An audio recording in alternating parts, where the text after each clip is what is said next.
Tell us about.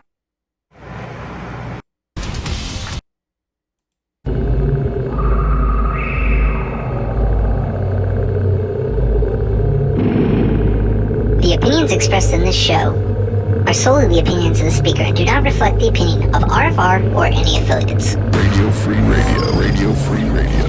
Radio Free Radio.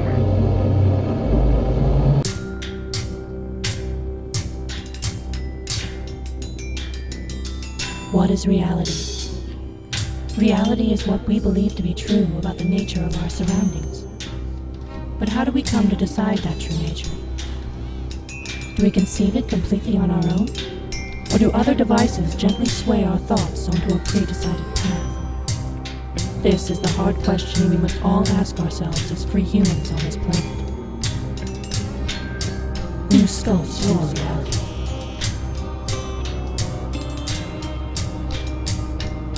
Reality.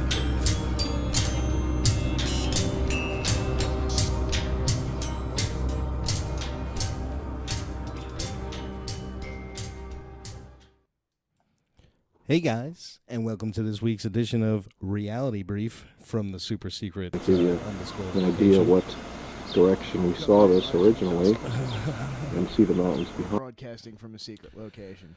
Our normal broadcasting operations have been sabotaged. So the station, Radio Free Radio, had some technical glitches. As you know, it wouldn't be Radio Free Radio without the technical glitches. So they were out for most of the week, and they did manage to get back up tonight. But we're doing our broadcast a little late for you this time. What we got tonight, Dan? Well, it's been a strange, dark, and unsettling week in the news. Nothing out of the usual, but, particularly so. We've got rigged elections. We've got possible communication from alien civilizations. We've got,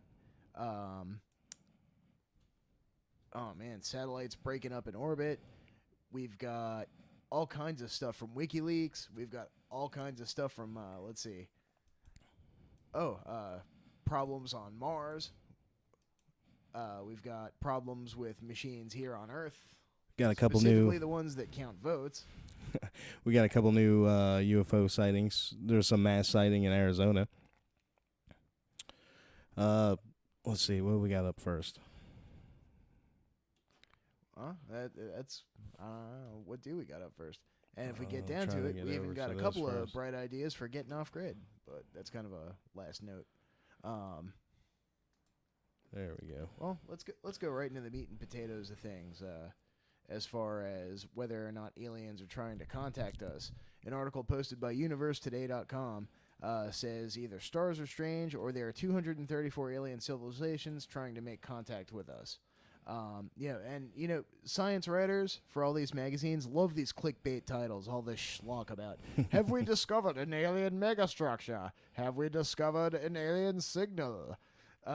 You've got to be skeptical about this stuff. So, but what's interesting about this is the two scientists, E.F. Bora and E. Trottier, two astronomers at Laval University in Canada, have published a study on arxiv.org. Discovery of peculiar periodic spectral modulations in a small fraction of solar-type stars was just published. Arxiv.org, this is a preprint website, so keep in mind, folks, these stories have not been peer-reviewed yet. This is just fresh data, and it has not been, there's no consensus that's been reached about this stuff. This is just straight-up findings. But the astronomers used data from Sloan Digital Sky Survey. They analyzed the Sloan Digital Sky Survey is it was a huge astronomical scan of the sky, just of stars in our galaxy, stars in our own galaxy and galaxies outside of our own. But these guys analyzed the spectra of 2.5 million stars, and of all these stars, they've found 234 that are producing a puzzling signal. It's only a tiny percentage, and these signals, these guys say that they have exactly the shape of an ETI signal. So, I mean, what kind of signal is it? Are we talking about here? Is it like some kind of what we would think of as a radio wave, say like similar to background radiation, or is it an absence of something? Because I know we had that one recently. It was like they were thinking that the light from this one star was getting blotted out by like some type of Dyson sphere configuration or something like that. KIC numbers. So what's that? What type of signal are we talking about here? Well, it says it's a pulses of light that are coming from the stars. The light is pulsed. Okay, so they are saying it's similar to the one that we saw From a few months ago. KIC numbers or WTF zeros. What was the name for that? It was something star. Started with a T. I forget what it was. Not sure. Not Captain Star, but apparently Captain Star is a red dwarf that's pretty close to us, and it's got, it has planets too. They know at least it has planets. But the Not 234 stars in this study are not random. Star they're overwhelmingly in the F2 to K1 spectral range. And what does that mean, guys? That means that they're stars a lot like our sun. They range from bright white yellow stars to smaller, kind of more orangey stars. But, they're all roughly within one or two solar masses of our sun. We got a lot of news about. You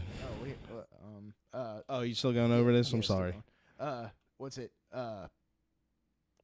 The authors acknowledge 5 potential causes of their findings: instrumental and data reduction effects, rotational transitions in molecules, the Fourier transformation of spectral lines, rapid pulsations, and finally the ETI signal predicted by Bora in 2012.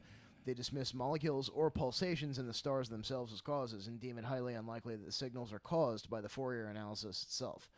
This leaves 2 possible sources for the signals. They're either a result of the Sloan instrument itself and the data reduction, or in fact a signal from extraterrestrial intelligences. Now, I mean, I still got a signal, man. Yeah, well, it says the detected signals are so pulses, they're pulsing the sun to try and contact us, separated by a constant time interval.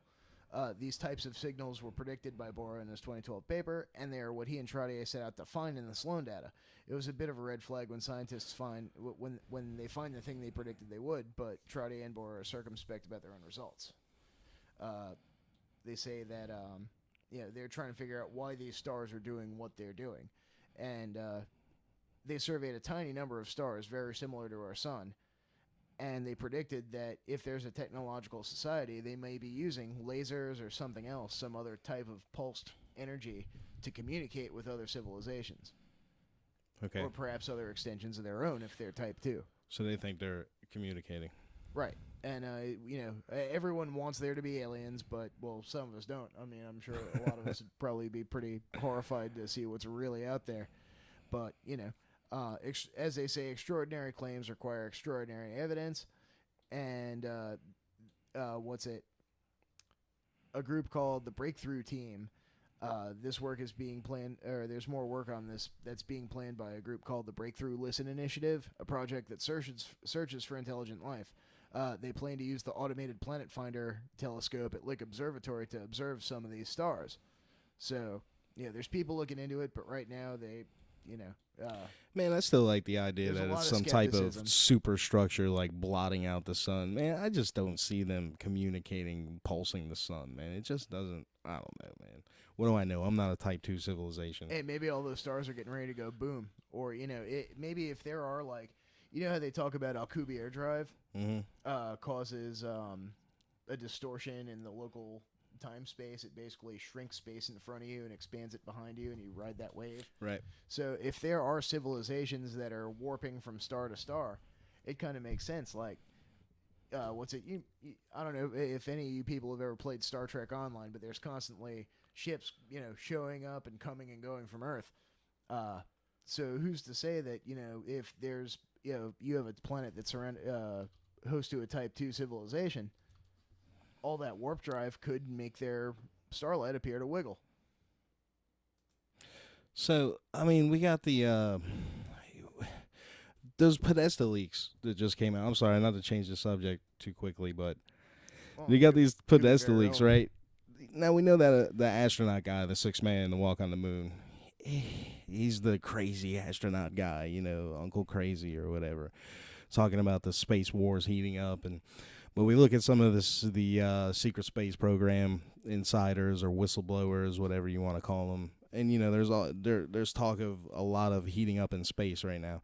So I want to bring you this: another U.S. Air Force weather satellite just broke up in orbit. Oh shit. Okay, so it just broke up in orbit, is what they're saying. Who are those guys that we were talking about? The guys, Project What's Its Balls, the people who go pick up what's left of stuff that falls out of orbit. I mean, it's 20 years old. It's possible it's just breaking up, but with everything that's going on right now and proxy war heating up with Russia, and it's just essentially another space race, putting all these things into space. You got the controversy with the SpaceX launch. I mean, whether you think it might have been taken out by a UFO or could have been another state. Industrial sabotage. It could have been industrial sabotage. Another space contractor vying for some big juicy contract. Got somebody out there with a high-powered railgun that looks like a 7-Eleven straw, and just done. So they're built by Lockheed Martin. No surprise there. Like I said, they just broke. It's breaking up. They got all these fleets of satellites that are just breaking up there. I don't know necessarily know if I believe that. Are they really breaking up, or is China shooting them That's down? what I'm saying, man. It could be any. It could be any number of things, man. But it's space.com. I mean, take it for what it is. I came across what was the satellite called, Don? DMSP F-12s. Well, that's 12s for a double dose of 12-in. DMSP. That sounds like some shit you get a bag of at a rave. So, I recently came across this. Okay, for those of you who aren't familiar, I sometimes take for granted the amount of crazy that I take into my life. The Mandela effect. Do you know what that is? I've heard a little bit about it, and I, briefly saw part of the Ron to the Hills broadcast about it. But clue me in. Well, when I first heard about it, it was being billed as the Berenstain problem. And basically, if you guys remember the Berenstain Bears, some people, most everybody remembers it Steen with an E, but in reality it's A. So it spawned this big giant controversy. They took that and many other things. We'll get into some more of them, the little inconsistencies in people's memory. And there's lots of theories out there about why is that, timelines merging, parallel dimensions collapsing, the fabric of reality itself. So I was over on the well, I'm not sure where I found this at. It wasn't on 4chan, but it's from 4chan, guys. You're going to love this. This guy's supposedly a whistleblower now about the Berenstain problem or the Mandela effect. I'll just, we'll go ahead and share this with you. Let me get it over on the screen. So, I am one of the 23 scientists responsible for what you call the Mandela effect. I'm here to answer questions regarding the original timeline and why it is happening. I will not disclose where I work or what I do at work. Let me pop this up a little better for you.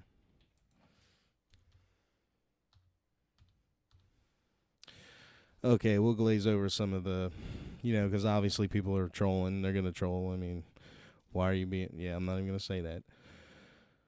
Okay, so why did you guys choose to change the original spelling of the Berenstain Bears?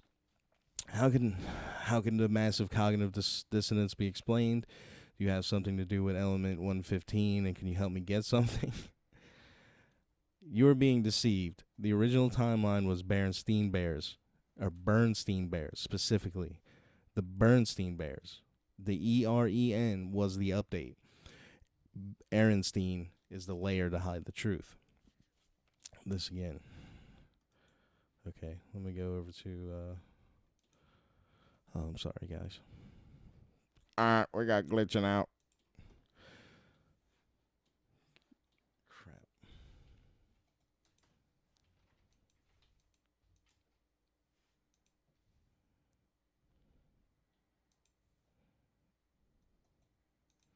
Wow, this is great for you, isn't it? I'm sorry, 1 second. Here we go. So, essentially, this guy is saying that what it boils down to is we're in some type of holographic matrix computer simulation, whatever you want to call it, and people are getting updates. So not everyone is accepting the updates. For some reason, the veil isn't working on some people. So the veil would be, what you perceive as your reality. Like, essentially, this dude is saying that we're all on a server and we're getting updates, and they've updated. Okay, here's one piece that comes out of this. Everybody, your heart. What side is your heart on? Your left. Your left side, right? So apparently it's not. Apparently it's the dead center of your chest. What? Yeah, so this guy's saying this is an update. So that's nonsense. I can feel it on my left. Like, I can feel it right now. I don't know, man. Look it up. There you go. Yeah, it's right there. I just... So if we're living in a holographic universe and they're updating the server. So he says in 2012 there was a nuclear disaster, and that the way to save humanity was to put everybody in a computer simulation. I guess similar to the Matrix, but without actual bodies. And then he's a clone. He's one of 5 clones that maintains the server, and he's saying that it may crash and there's nothing that they can do about it. So we'll see what happens. Well, and then, that does. It's pretty interesting. The thing about the heart kind of threw me for a loop. But we did pull up some fun little things for you here about the Mandela effect. Like the quiz. You ever take the Mandela quiz? No, I sure haven't. What's up with the Mandela quiz? All right, let's check it out as soon as I can find. There it is. Reversed hard panda audio. That's not it. Reversed hard pan audio. What does he mean? I don't know what he's talking about.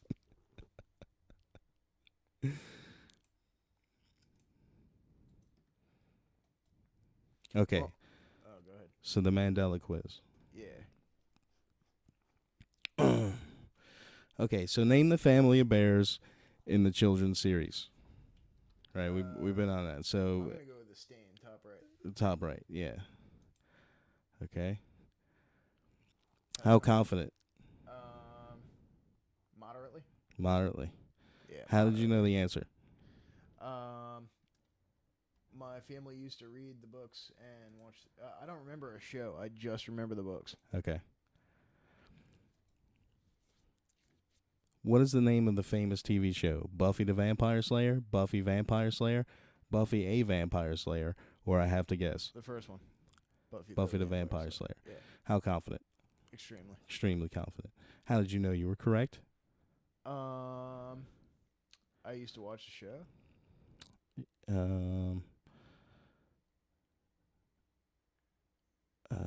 Other. And confession, what's it? What is the name of the famous TV show Sex in the City? Sex and the City? Sex in with an N and an apostrophe. The City. I don't know. And. Sex and the City. Okay. How confident? Extremely. Okay. How did you know the answer? My crazy ex used to subject me to it. Okay. You currently own the show. I know. Oh, yeah. Oh, I see what you mean. All right. Yeah. So, what did Darth Vader say to Luke when sharing his family relation? Luke, I am your father. I am your father.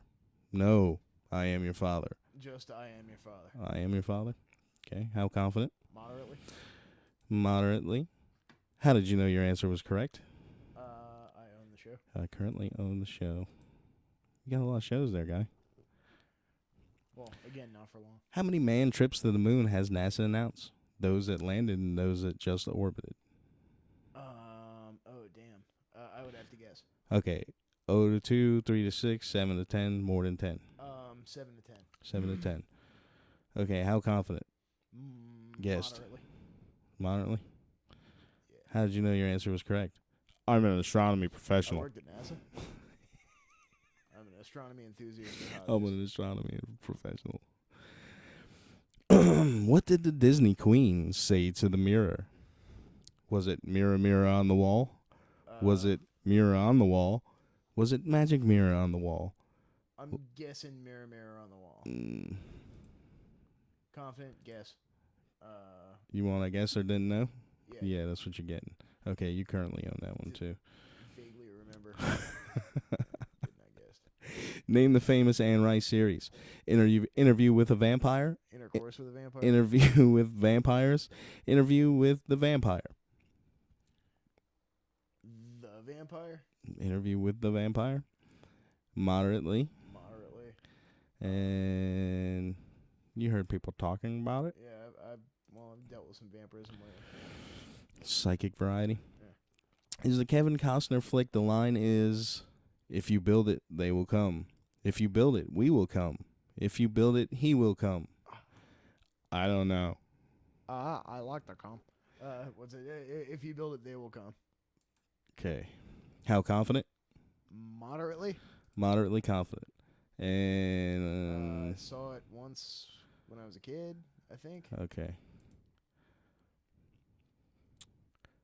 What is the universal blood donor type? O positive.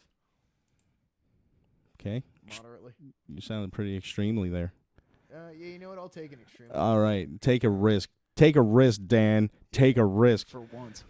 How do you know your answer is correct? I've had distinct conversations about this. So you're a medical professional. No. Okay. Did Nelson Mandela die in prison? No. And this is the one, interesting enough, that's named after now, man. The Mandela effect.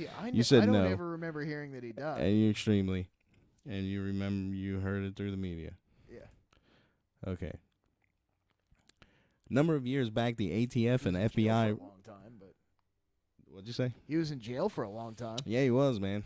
Maybe that's why everybody thought he died, because he was in jail for so long. Yeah, I mean, I'm wondering how much of this ultimately is confirmation bias. A number of years back, the ATF and FBI raided a compound in Waco, Texas, run by Dave Koresh. Branch Davidians. Branch Davidians. Definitely Branch Davidians. Okay, extremely. I remember reading about it every day. I remember hearing about it on the media Okay. every single day. So here we go. This quiz is about the Mandela effect. The actual answers, according to Google, are the Berenstain Bears, Sex and the City, Buffy the Vampire Slayer, No, I Am Your Father, 6 manned flights landed on the moon, and 3 manned flights orbited for a total of 9, Magic Mirror, Interview with the Vampire, If You Build It, He Will Come, He Didn't Die in Prison, and O negative. So if you Google any of those topics with Mandela effects, you'll get web links. So it says, what do you think? Is it people simply misremembering things? People moving in and out of timelines, multiverses, parallel universes? The whole thing is a complicated government psyop. Hey, maybe. It's a meaningless, idiotic experiment. This is a conspiracy of some sort of another.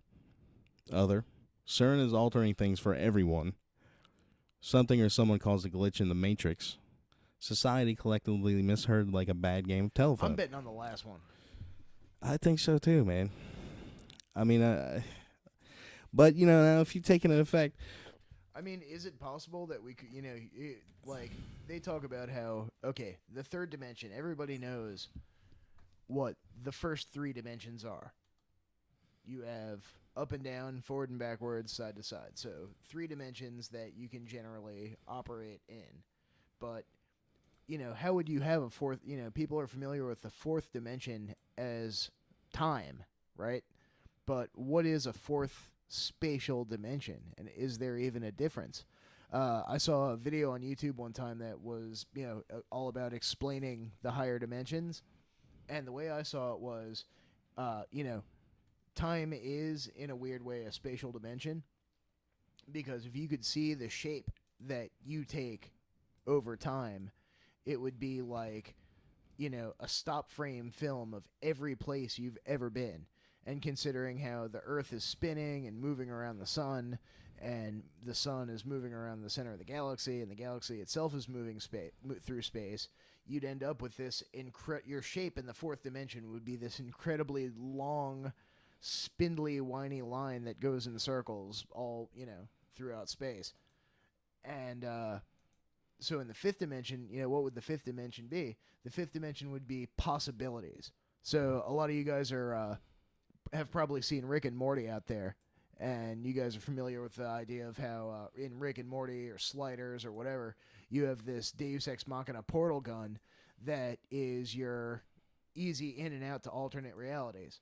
So fifth dimensionally, there's a reality right next to this one where Don and I are sitting on opposite sides of the table. There's another alternate dimension where somebody else is doing the show completely. Let me ask you this, man. All right, we talked a lot about the secret space program whistleblowers, and I just want to bring this up. Now, we had the Solar Warden program with William Tompkins a couple weeks ago talking about the age regression process and time traveling. Now, if this is really happening, don't you think that maybe that is having some kind of adverse effect on, time? What, people getting age regressed and sent back and sent back in time? Like, if this really happened, if like some John, which who knows, some John Teeter shit is jumping off out there, and it's like thousands of people getting sent back in time. Well, I could certainly see that disrupting not only the time stream of our universe, but then of parallel universes next to ours.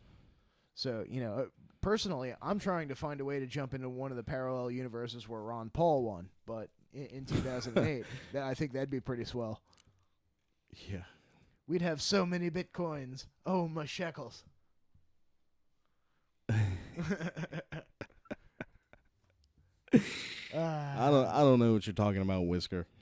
I don't hear no full left and full right.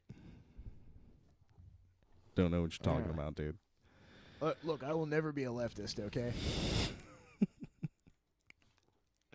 All right, so speaking of Whisker, we're going to take something a little local for you here.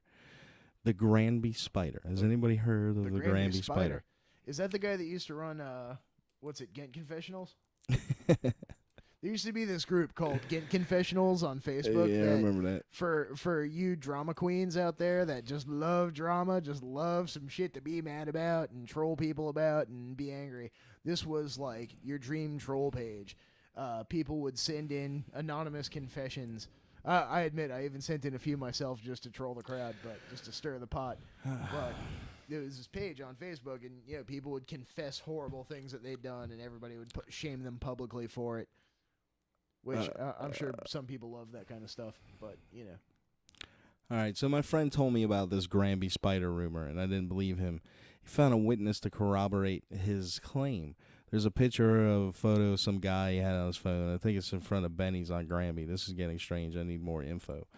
And let me hold on. I'm going to put this up in all its glory for you. Is that Phantom Spy? I think it is Phantom Spy, man. That's the Granby Spider, man. He's running around fighting floods and getting... That's awesome. The superhero Norfolk deserves. Man. Any of you guys out there heard about the Granby Spider? It's pretty ridiculous. It looks like Deadpool times Spider-Man, so... So, going cool. back to WikiLeaks and Assange there, get out of my Trello page. Last week, last Friday, the DDoS attack. All right, so let's go back in the timeline a little bit here. So, Assange puts out the Goldman Sachs speeches. And Ecuador cuts his internet, right? Mm-hmm. Twitter goes on fire. Assange is dead. No, he's not dead. Ecuador puts out this press release about how they cut his internet. And then we got whistleblowers coming out talking about that Ecuador rolled over. Assange is going to be in custody, this, that, and the other thing. Then on Friday... there's a massive DDoS attack that takes down half of the internet in the U.S., right? It looks like they took down that backbone that was in Northern Virginia. And we overlaid the outages with that backbone, and it looks essentially. So to me, it's like, this could have been easily just turned off, you know what I mean? But that's besides the point. The point here is that WikiLeaks puts out a tweet saying Mr. Assange is okay and the publications are still coming out. We urge our supporters to quit attacking the U.S. Right? This is coming out of the WikiLeaks. Yeah, All their Twitter pages, and they're this map, and it had America showing a map of America and a map of the DDoS attacks. So and WikiLeaks not is surprisingly, blaming their correspond to support. all the Their major population centers. they're essentially calling their supporters terrorists and blaming them for this DDoS attack. I think WikiLeaks is completely compromised at this point. So also when they cut his internet, they cut 14 other people's involved in WikiLeaks internet, and all over the world, even in the U.S. here. Very possible at this point to me that it's done. I mean, because think about this. Assange has the dead man switch, so everyone says. So you would assume a dead man switch, it's not something he's got in his heart or whatever, right? He's got to check in somewhere once a day, once every couple days, whatever it could be, or he gets dumped. So how's he doing that if he has no internet?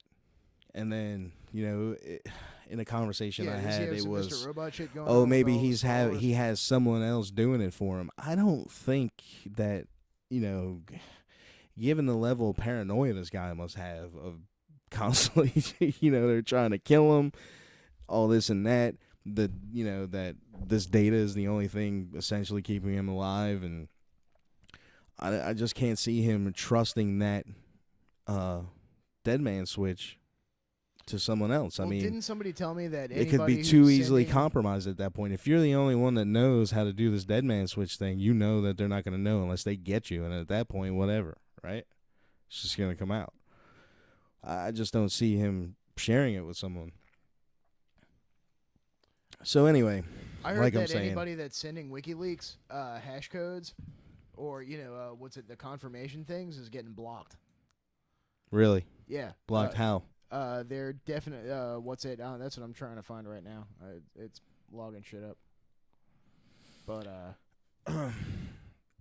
So I mean, what do you guys think about Assange? I mean, he hasn't. As far as the last time I looked, I hadn't seen where he did a video or came out on the balcony or whatever. I saw some video they were trying to say was new. I mean, the Podesta emails are still coming out. Everything on the surface seems okay, but it's just that tweet. That tweet, man, it just doesn't make any sense. Why would WikiLeaks be implying that their supporters are terrorists? It doesn't make any sense. Even if they believe that, I can't think that they would actually say that. And in the way they was worded, Mr. Assange, like, when did they ever say Mr. Assange? I don't...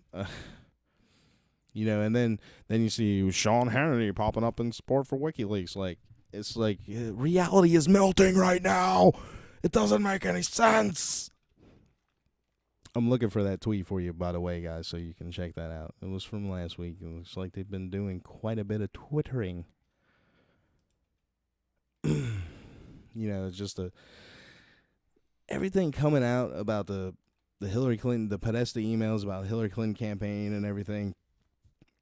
It's totally out in the open now. Everybody suspected in our circles the level of the corruption. Like, we knew what was going on, but now it's just confirmation out in the open, and Well, yeah, and on that, let's cut to some hard news, without even going really too far depth into any of these articles. This is coming out, and these aren't just some of the spook rags. Like, this is Wall Street Journal. Okay, the big time spook rags. Wall Street Journal comes out with a thing. Clinton ally, our very own Virginia's Governor Terry McAuliffe, donated nearly $500,000 to a 2015 state Senate candidate. It was an FBI official's wife. Yeah, dude, McAuliffe is all tied up with the Clinton gang. And I was telling Bam, everybody he there was it is. dirty before the election. Check it out. Yeah, Virginia Governor Terry McAuliffe, an intellectual Democrat. This is by Devin Barrett. Devlin Before you get to Barrett. that, let me show them this. Okay. Mr. Assange is still alive and WikiLeaks is still publishing. We ask supporters to stop taking down the U.S. internet. You proved your point. Like, and if you see this map there, the red areas and stuff. This all lines up with that major backbone. What was it called again? What's it? UUNet. Yeah, UUNet It up used in to- Northern now, Virginia. Now it's AT&T Business, but back Or in no, the day it's it Verizon or Business Verizon now. Business, yeah, but for a while it was AT&T, and then it was MCI, and it went through a bunch of the major telephone carriers. Over time, it got built up and became what they called the backbone of the internet. So that's most of the lines, Right. lines themselves that connect all the major switches in the country. So look at, if they got Assange, they kill him. I would imagine he gets the black bag taken off his head and Hillary Clinton standing in front of him or something with a cattle prod or whatever. But if they got him, if they kill him, if it's been compromised, this tweet, to me, this internet attack is a false flag, coupled with this tweet, and it just the direction they're going with it. You know what I mean? Like this whole cyber war thing with Russia and everything. Because like a couple days before this, they were talking about, oh, we're gonna have to do a cyber attack on Russia. I mean, was that it? Is that what they were talking about? Is that what they meant by cyber attack on Russia? Well, It's super, super suspicious to me. Well, just recently, the 22nd, this is how fast this news is moving these days.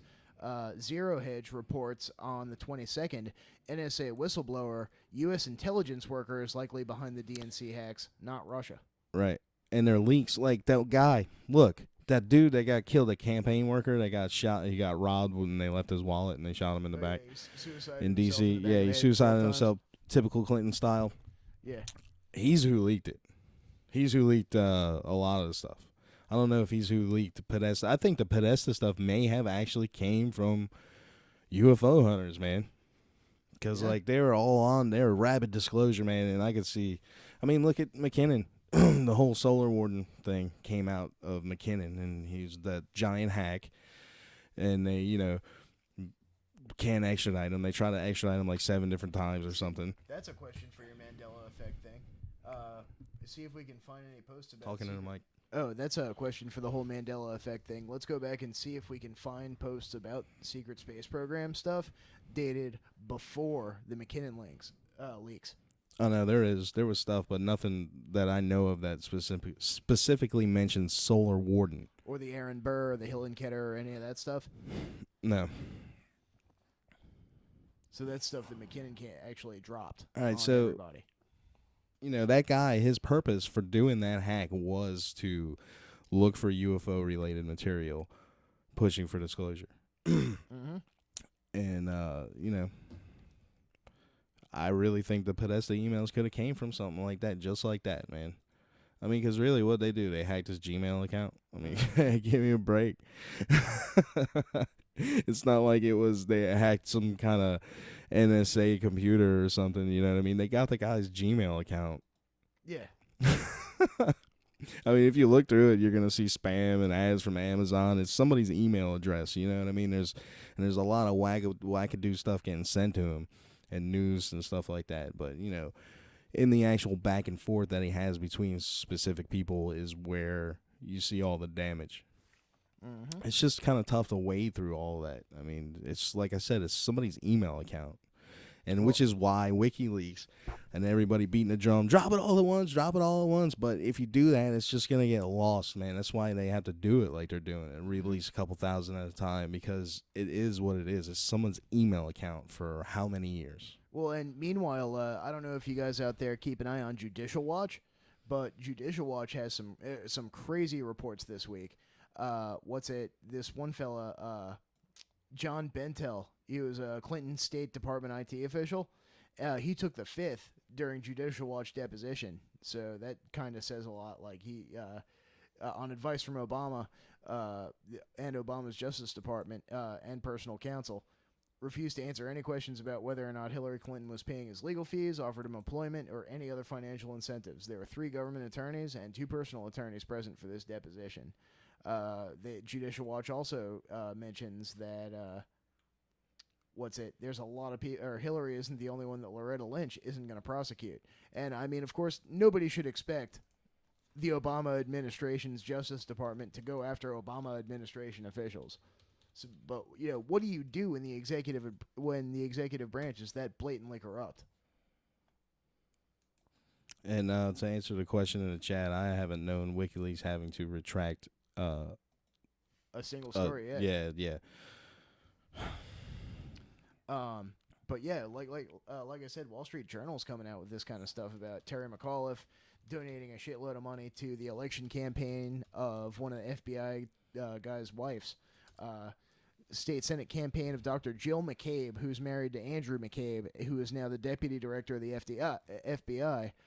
Virginia Democratic Party, over which Mr. McAuliffe exerts considerable control, donated an additional $207,000 and some change worth of support to Dr. McCabe's campaign in the form of mailers, according to these records. Adds up to slightly more than $675,000. So that's a lot of cheese. Let's see. Also, Your Newswire drops WikiLeaks bombshell. There is no U.S. election. The whistleblowing organization also released Obama's personal emails showing that President Bush organized his transition to the highest office in the land before the 2008 election. Which, I mean, I always figured that's kind of how it worked from one president to another. They kind of take you in for a little bit and show you the ropes. But yeah, they say right here, WikiLeaks says the U.S. election for president is completely rigged. The establishment have selected their president by hook or crook. She will be elected. I mean, we already know that. Look, it's just going kinda funny to see back, WikiLeaks confirming all Hillary. that. Let's look at the facts we have here. All right, and I'm speaking directly to Phantom Spy because he seems to have some kind of hope. He's holding on to some hope that Trump can actually win, and if he does, it's going to be worth the fuck. So, Hillary Clinton. He says that guy's name was Seth Rich, the guy that got suicided 11 times in the back of the head. So Hillary Clinton has been anointed by Bilderberg Group, which is essentially the financial masters of the Western world. All right, including George Soros and all them.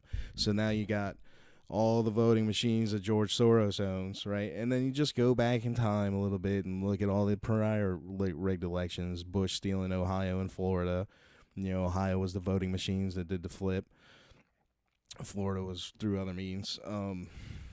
The elections have been rigged for a long time. Presidents are not elected. If they are elected, it's in a committee meeting, which you have no part of. They're probably elected by about 500 or 600 people. And I'm not talking about the electoral college either. So that's pretty much how you got it, man. Hillary Clinton is going to be the next empress of the world, like it or not. But on other news, I do have this. UK economy grows 0.5% in 3 months after Brexit vote. Smashing! All right, now they still haven't even left the European Union. And I remember right after the vote, the economy tanked, the world's on fire. You know what? There's this one lady who, you know what, I think the absolute world of her, and I know she's not listening, but I still follow her on Facebook just because she posts the best science articles. A lady in the UK by the name of Jenny Winder. And, I would usually have something funny to say because she's a rabid lefty. And, I'd crack wise about the whole Brexit thing every once in a while. And eventually she unfriended me because I guess leftists are very sensitive and offended very easily. But, if somehow word of this gets back to you, Jenny Winder, you're awesome. So, we're going to have to hit the break here coming up. Oh, no, we still got plenty of time. All right, so check this out. What are we checking out? That's not it. Darn it. Not Brexit? Not Brexit. We just talked about Brexit. You know how we got into that thing about the Ghent spider? Hey, what's his name? The Norfolk spider? Granby spider. Granby spider. Hey, Granby spider, we got a mission for you if you're out there, sir. Sorry. Granby spider, if we had the spider signal, man, we'd be shining this for you. We got some friends who are in a band over in Norfolk. Jesus Christ. And they sound just like that. No, they don't. But they're called Death House Blues. And they posted this on the 25th, that yesterday about $2,500 worth of recording equipment was stolen from them, including 2 PreSonus Fire Studio 8 channel interfaces, 2 Shure 58s, 3 Shure 57s, a Shure SH55, a Roland TM2 drum trigger machine, a Roland RT30K drum trigger, and a ton of XLR and quarter-inch cables. If you know of anything or anyone, or see these suddenly show up in a pawn shop or instrument store in or around Norfolk, we're offering a reward for these things. They've talked to the cops, and it really sucks because then they're in the middle of a live recording a live album and about to record their second LP, both of which they are planning to print on vinyl. In the meantime, they're operating under the assumption that these items are lost forever. So they're going to try to replace this stuff, but they need to come up with some cash. So they're also offering their debut CD, House of Scotch, for $5, including U.S. shipping. Send your payment and address via PayPal to deathhouseblues@gmail.com. If you don't have PayPal, we can use more traditional methods, and you can find their page at facebook.com/deathhouseblues, or just go to Google and type in, deathhouseblues.bandcamp.com. Check these guys out. I mean, I'm good friends with two of the people in that band. I'd hate to think that this is a marketing ploy to sell that CD. Get him, Granby Spider. Get him. I get him. Anyway, we got this for you. The Fountain of Youth Elixir. And we're going to see if it's going to cooperate and play for you guys. Would you eat a mouse? Yeah, you got to eat mice. Yeah, you gotta eat a mouse. You got to eat mice, Live mice, like a snake. avocado, broccoli. I mean, they're tiny, so you can put them right in a blender. What? Squeak, squeak, I tell you, squeak. It's not a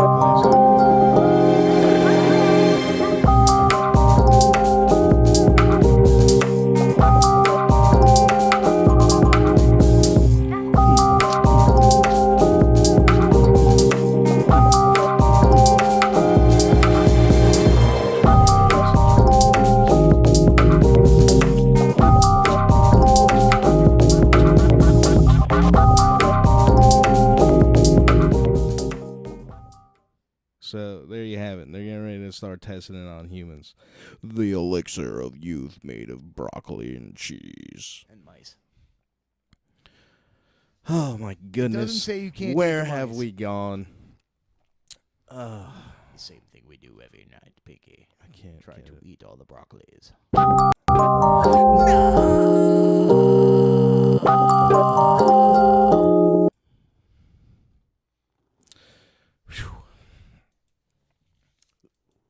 So let's see.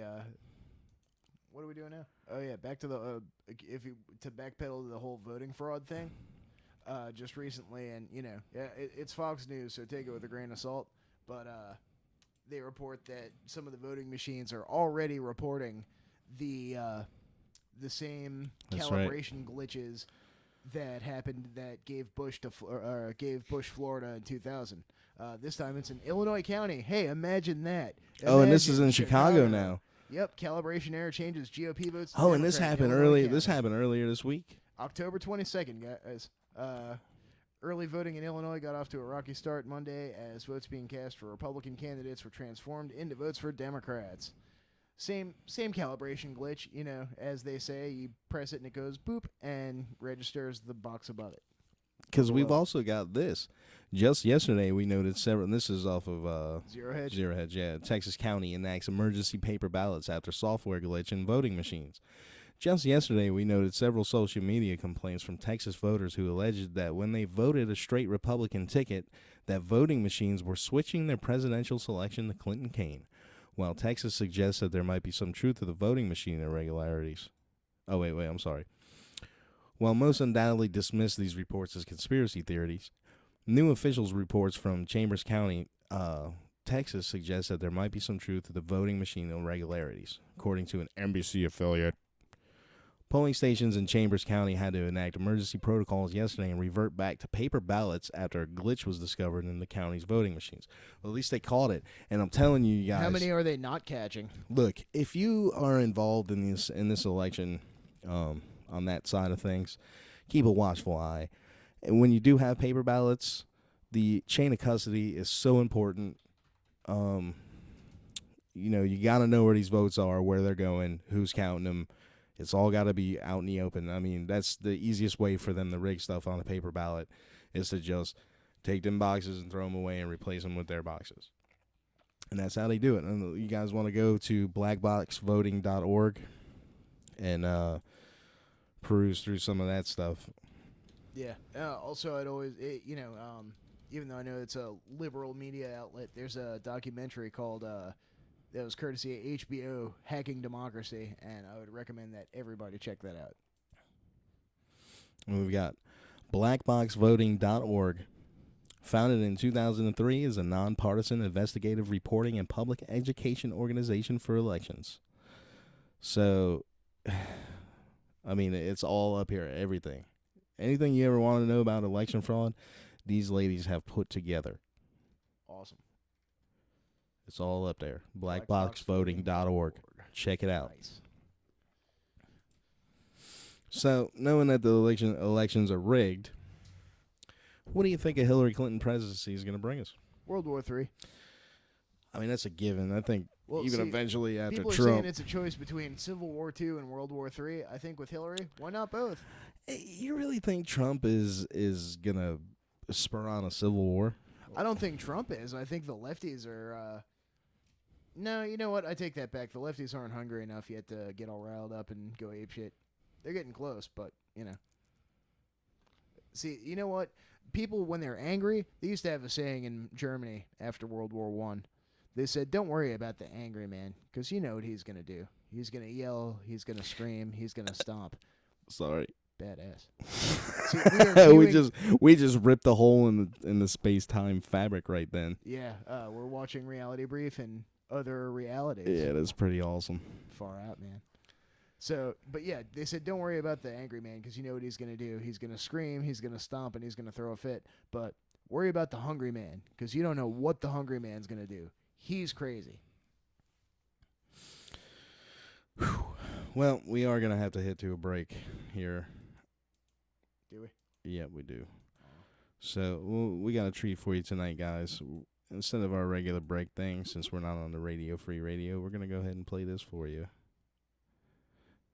Ooh. This is Myself's. That's right. Music.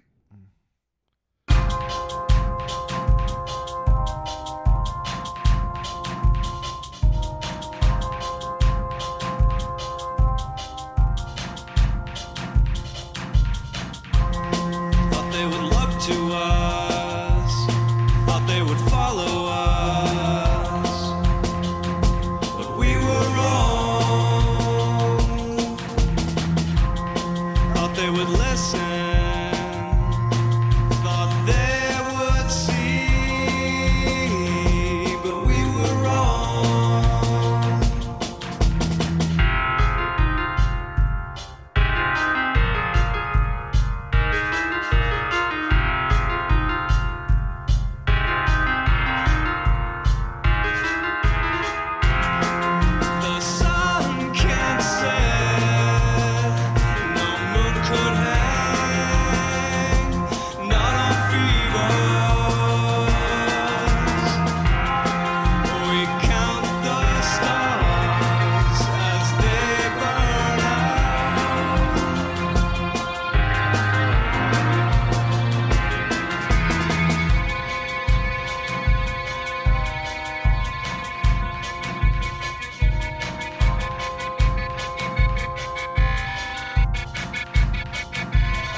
of Saturn, virgin mother of virtue. Villainous animals will seek out and hurt you, distort you and twist you and misrepresent you. Your elegant innocence has transformed you into a definite target of manipulations and greedy ravagings that blunder your purity, spoil your seed, shadow you under scrutiny, or hide you entirely from consensus reality. Veritas, one and only. Veritas,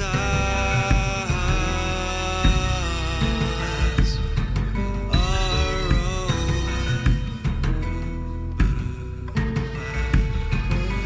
Veritas.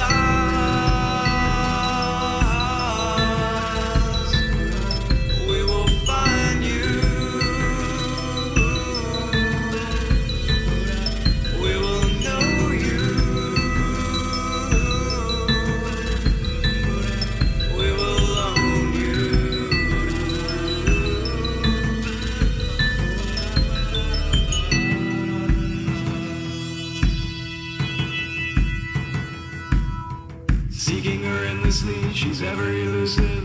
Further and further now, your source gets diluted, and the well is always deeper. How deep can you dive? How deep is your need to stare the truth in the eye? The truth is that you hide from her. You are vulnerable as you lied to yourself.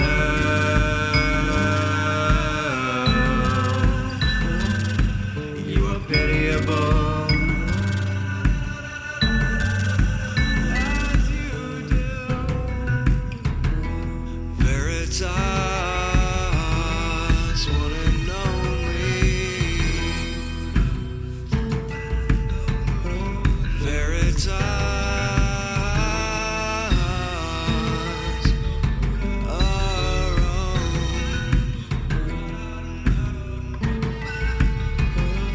Veritas,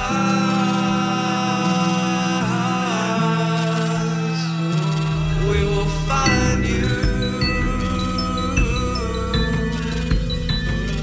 We will know you. We will own you. Veritas.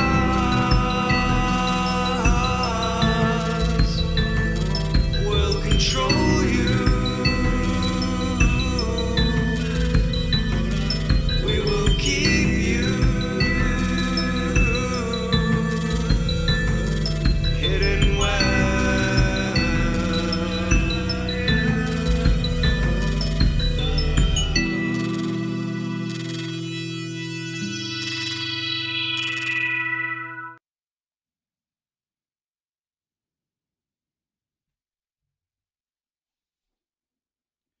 So that was myself with Sun Don't Set on Phoebus and Veritas. You can check that out at myselves.bandcamp.com. He's got it up there. Listen, enjoy. It's some great stuff. Phantom Spy.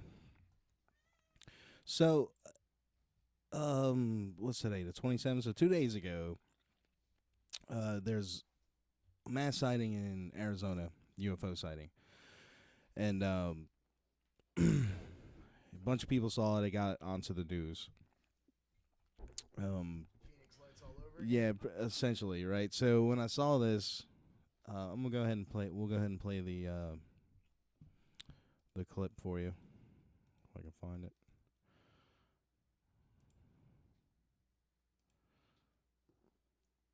Reports of strange lights in the sky over the East Valley into our newsroom. This video is just in, showing an unidentified object flying over Gilbert right now, and we are getting similar reports from Queen Creek and also Globe at this hour. In that video, you can kind of see the lights out there in the distance. Witnesses say there are multiple lights as well as helicopters kind of circling that area right now. One viewer said that the lights appear to be moving north to south. We have calls into law enforcement as well as Sky Harbor to find out exactly what those lights could be. So far, It's a mystery. Similar lights were reported in the sky last Friday. The phone is just ringing off the hook right now. And of course, Phoenix was the site of these famous flying lights back in the 1990s. If you were here, you probably would not forget. Those 5 lights flying in formation have always been controversial. The military always said they were part of a routine flare exercise, but a lot of people didn't buy that explanation. It was the largest mass UFO sighting of all time. It's pretty far out. I did a little digging. I went on a MUFON immediately after I saw that because, you know, if they're seeing that there, then let's see what's up on MUFON. And the creature from the super secret undisclosed location has come over to say what's up. Come here. Hey, buddy. Everybody loves a good kitty cat. Yeah. So, I checked MUFON.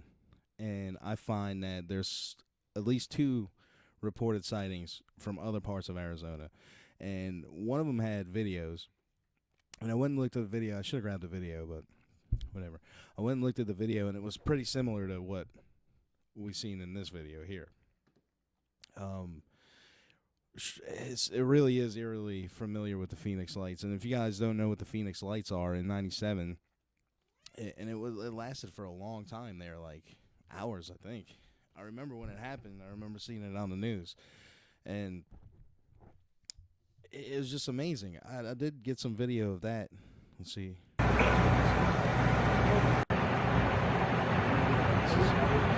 Very strange. Tell us about the Nope. All right, here we go. Here's some footage of the Phoenix, the original. Give you an idea what direction we saw this originally, and see the mountains behind the palm tree. Tell you that it was basically in between us and those mountains the entire night. And over that house, first saw it over that palm tree over there. It's been within this narrow area, I'd say, each of the 3 nights that we've seen it.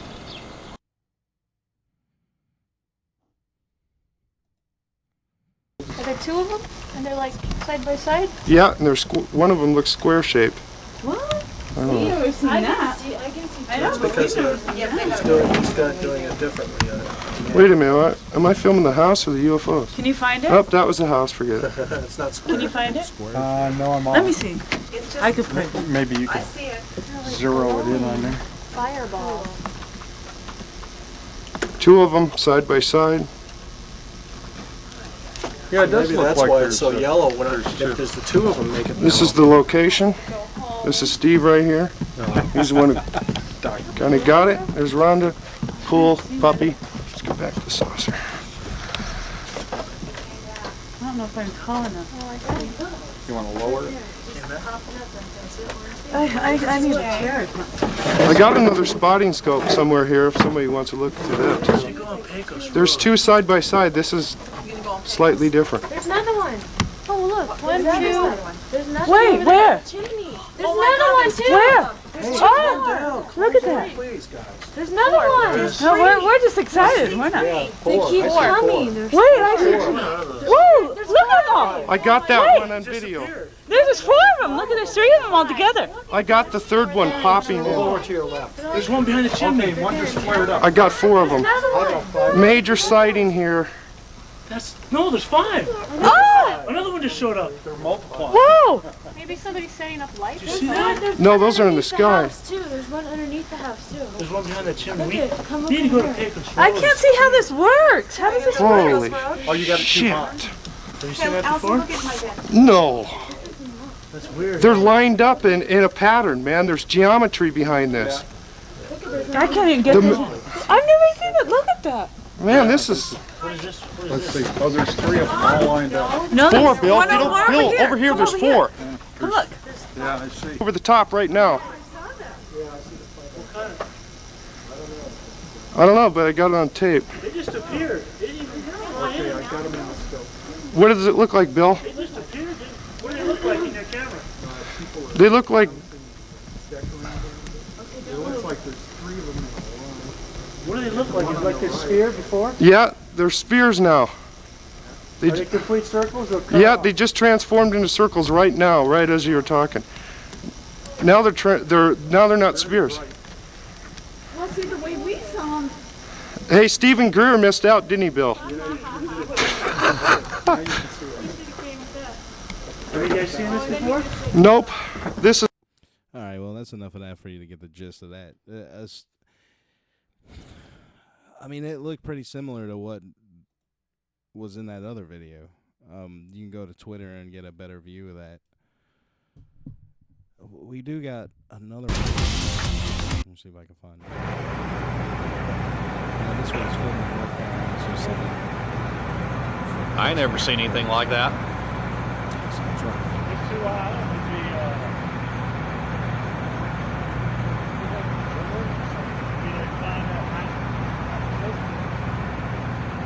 See if I can show the hotel here.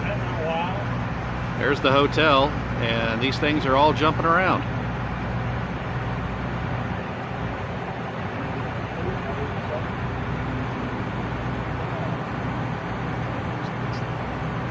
So whatever they are, they're moving around like fireflies, but they're really high up in the air.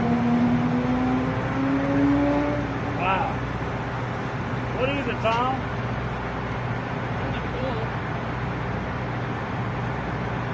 At first I was thinking they were like flares, you know, off a chopper, like a strafe flare, but they're moving very strangely. Well, you know, 911 getting calls like you wouldn't believe right now.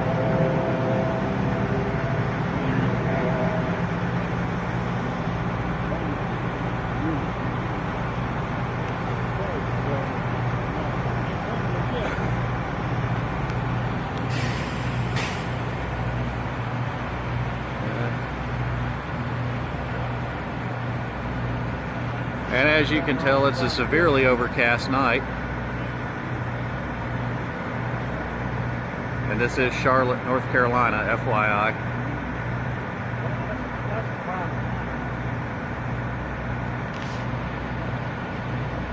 Any explanations? That's weird.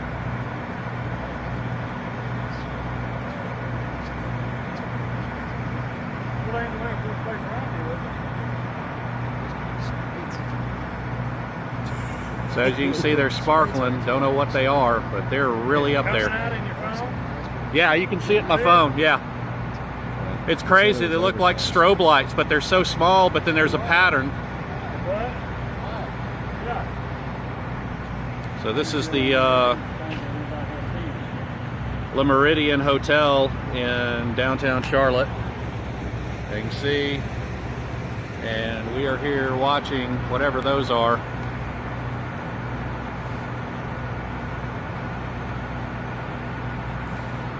Yeah, I don't know, man. I'm at a loss on that one. It definitely looks like a battle or something. I don't know. There's several ships. Yeah, it looks like what you know, what you usually imagine in sci-fi when a ship is blowing itself to smithereens.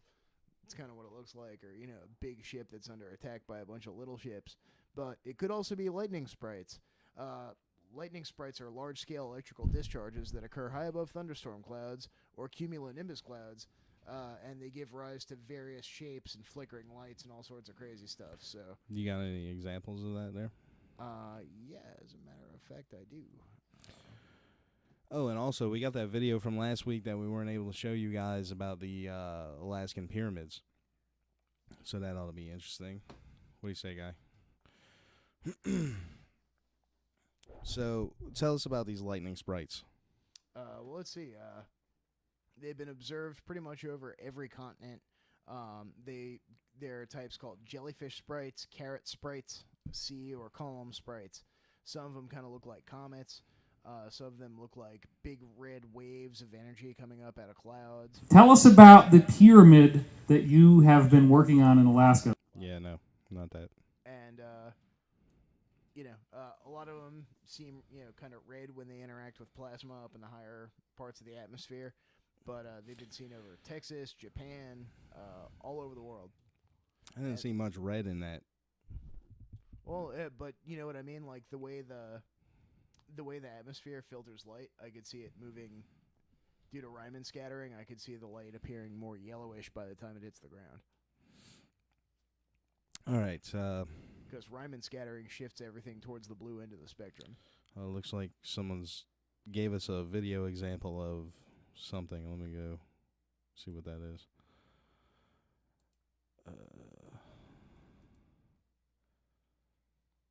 Oh no, this is something awesome. Yeah, you know, I heard about this. Why didn't this make it into our show prep?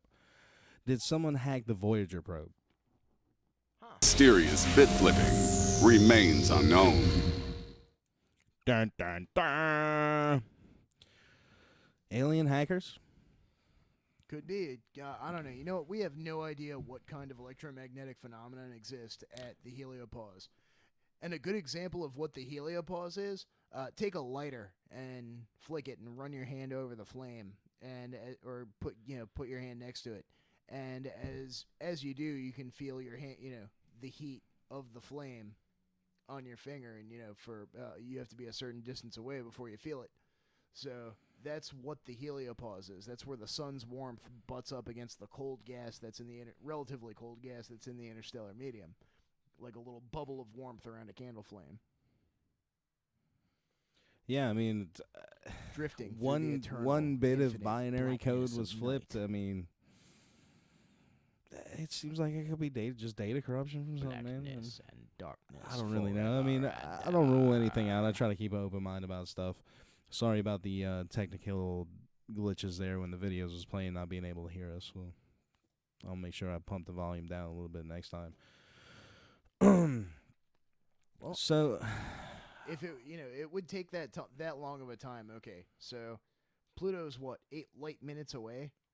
So, or no, Mars I think is 8 light minutes away. So, like I think Pluto's like light hours away, about 4 light hours. I went to college at Costco. So, like, you know what I mean? When New Horizons was getting out to Pluto, every signal we sent had like a 4-hour delay on it. As far out as Voyager 2 is, I don't know. Voyager 2 really isn't that far. It's probably still measurable in light hours, or maybe even light days, for how long it would take. Is it into the void yet? Speed of light. Well, that's right now. It's going through that region, that the heliopause. Mm-hmm. So, I mean, it was sending back information about what's out there, about the ambient plasma in space, what kind of gases are out there, what kind of charged ionic energy and stuff there is flying around, any ambient magnetic fields, that kind of stuff.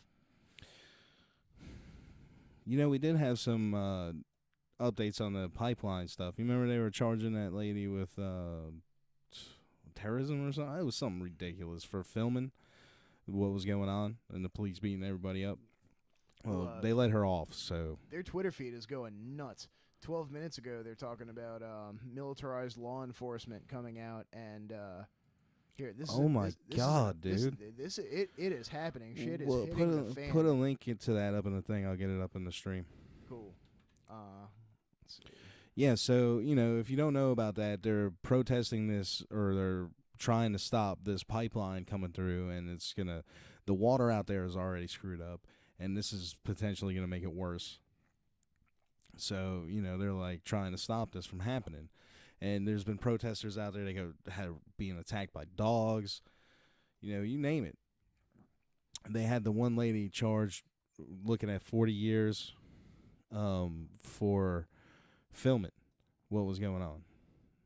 Yeah, it's insane. It seriously looks like they got the Fourth Reich marching out there to, not to go after terrorists, not to go after drug cartels, not to arrest, criminal bankers who've screwed millions of people out of their homes. Nope, over people who are pissed off about their water getting polluted. That's where we are in 2016, America. That's not to Twitter. No, that's the one above that. Oh, yeah, so we're looking for a producer if someone wants. That's not a Twitter either, that's a YouTube link. Yeah, that one. We're looking for someone to come in. FiOS is not cable. We're in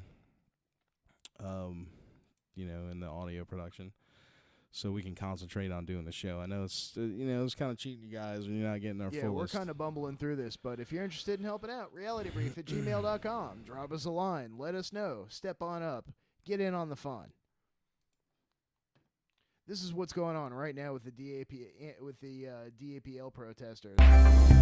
Tension boiled over in North Dakota as law enforcement officers begin to remove protesters from private land. Police began to advance on a camp housing hundreds of demonstrators protesting the proposed Dakota Access Pipeline. According to press reports and social media posts, police ordered the activists occupying the camp to vacate or face arrest. In retaliation, a portion of the protesters blockaded Highway 1806 and County Road 134 with people, cars, and a small fire. The protest has lingered for months, which began when native residents of the Standing Rock Reservation claimed the pipeline threatened sacred land and local water reserves. So there you have it there from Warchit. Russell Means, where are you? Also, what came out, the Bundy thing. They let them off, too. The Bundy Ranchers. How about that?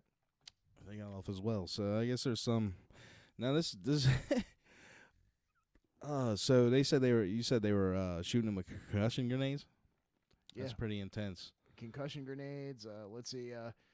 43 minutes ago, North Dakota Department of Emergency Services releases new information on 3 shooting incidents. Send me that.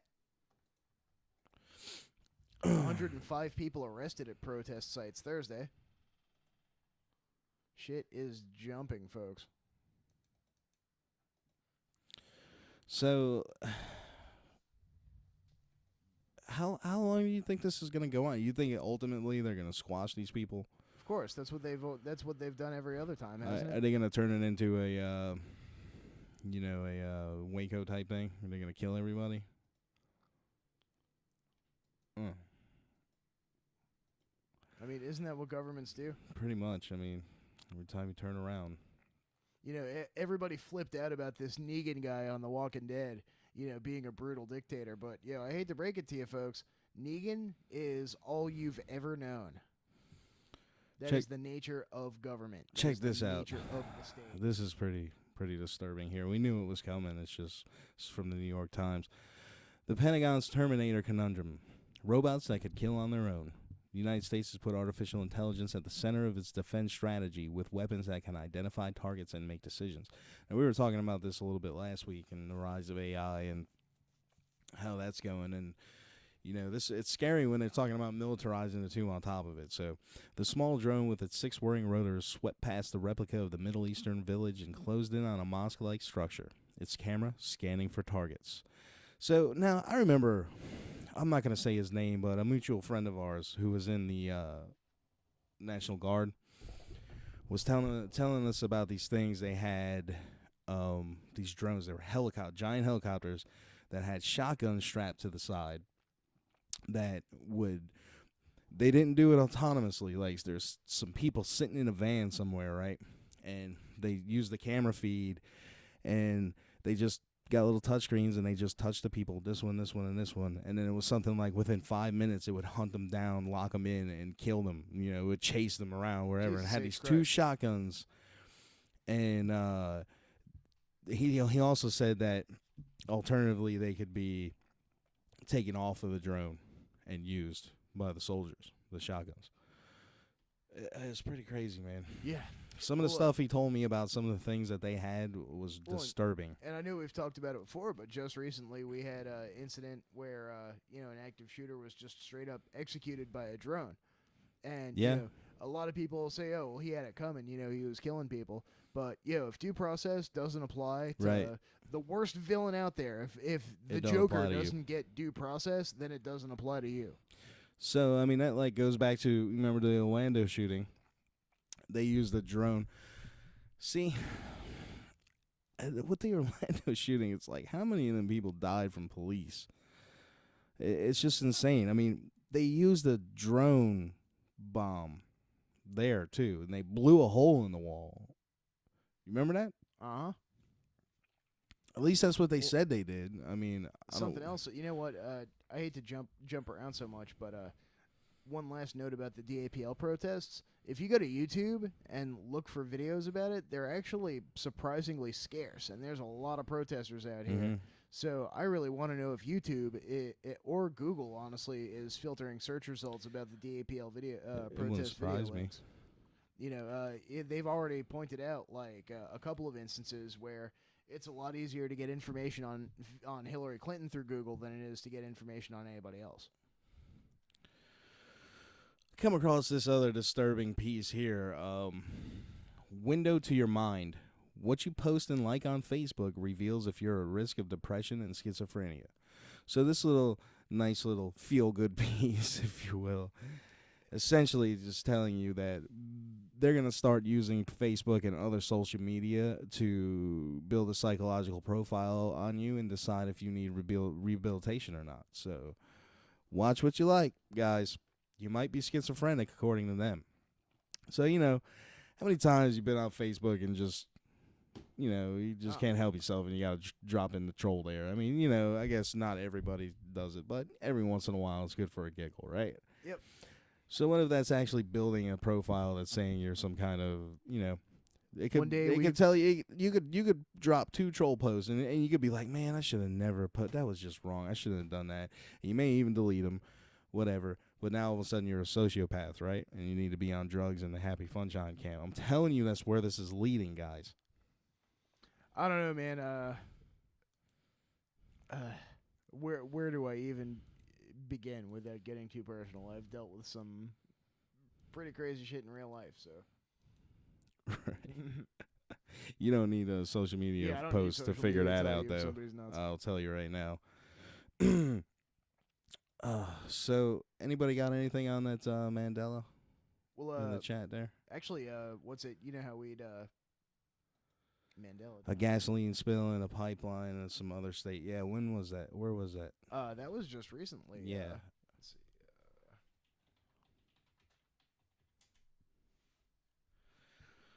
Spill in PA. I was gonna say PA too. Oh, really? Because I'm getting one right here about Oklahoma. Right. He's saying there was one earlier in the summer. Oh, right. Just now, a Seaway crude pipeline spilled in a storage hub in Oklahoma. I mean, these pipelines are springing leaks all over the damn place. I mean, it's not bad enough they're, you know, the chemicals they're using for fracking is making the water flammable. Is the government sabotaging them themselves? So, it's. There was just one in Alabama. I kind of take issue when you say is the government sabotaging it, because just to make the DAPL protesters look it's like not the guys. Government, man. It's the shadow criminal elements inside of the government working on behalf of the financial sector. Right, the shadow government. The people who really make the calls. The people who really call the shots behind the scenes.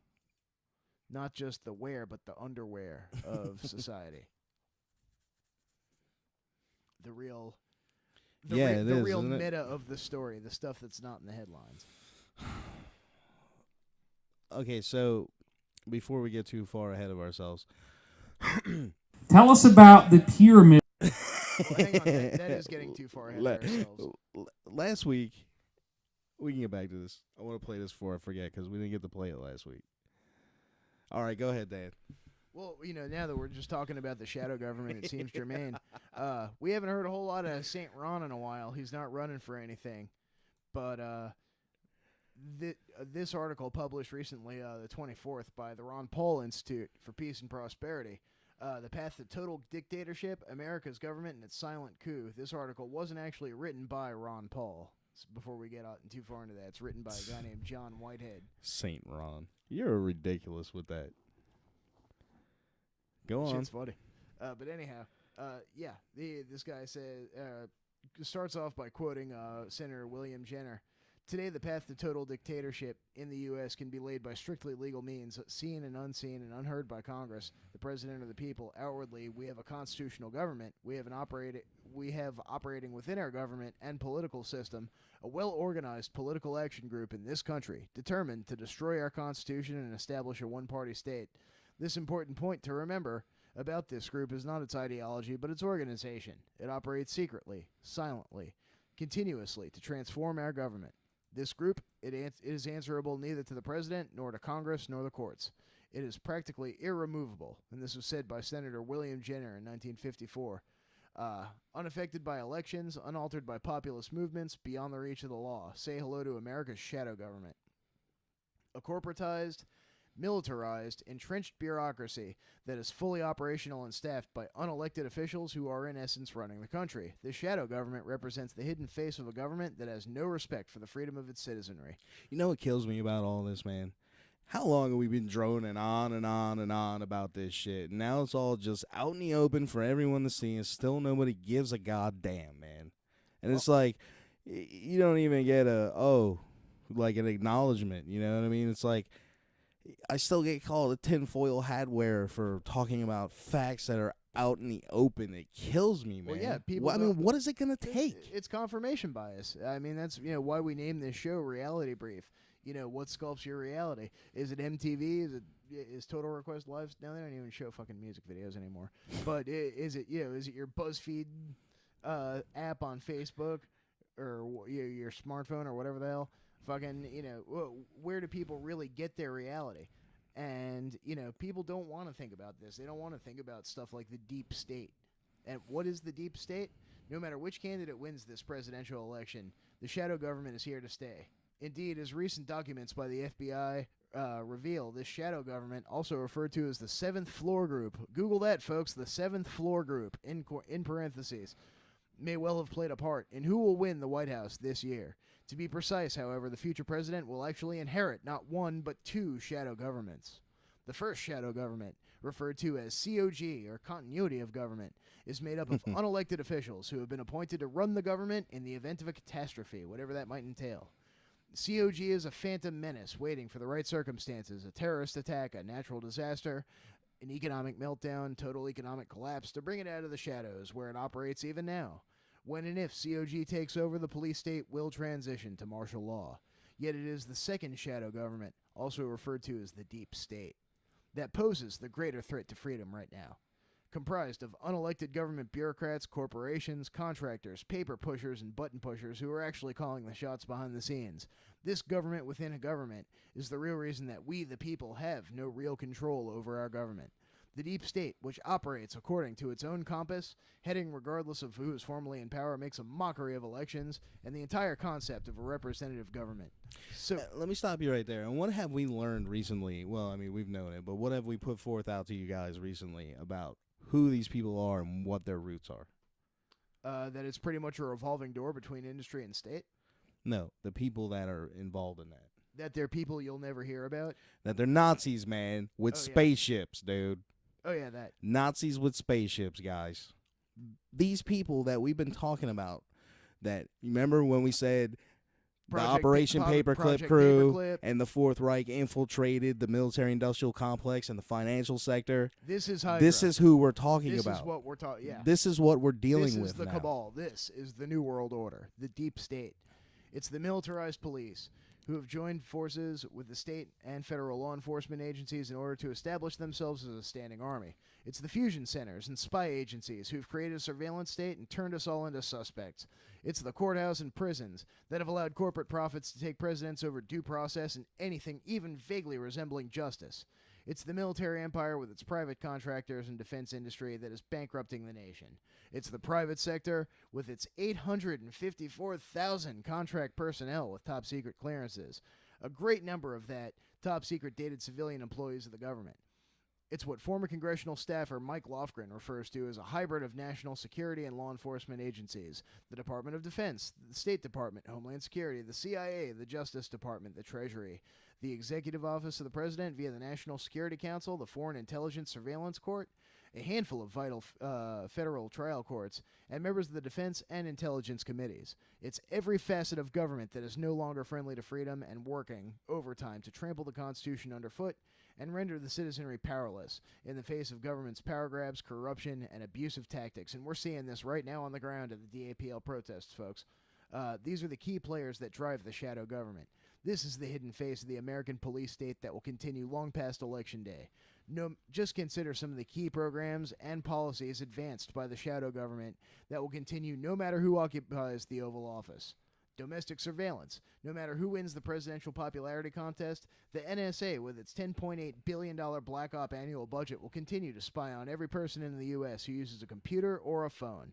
Thus, on any given day, whether you're walking through a store, driving your car, checking your email, or talking to friends or family over the phone, you can be sure that some outback Nazi law enforcement agency, whether the NSA or somebody else, is listening in and tracking your behavior, your patterns, your habits, everything you do. Local police have been outfitted with a litany of surveillance gear, from license plate readers and cell phone tracking devices to biometric data recorders. Technology now makes it possible for the police to scan passerby in order to detect the contents of their pockets, purses, briefcases, etc.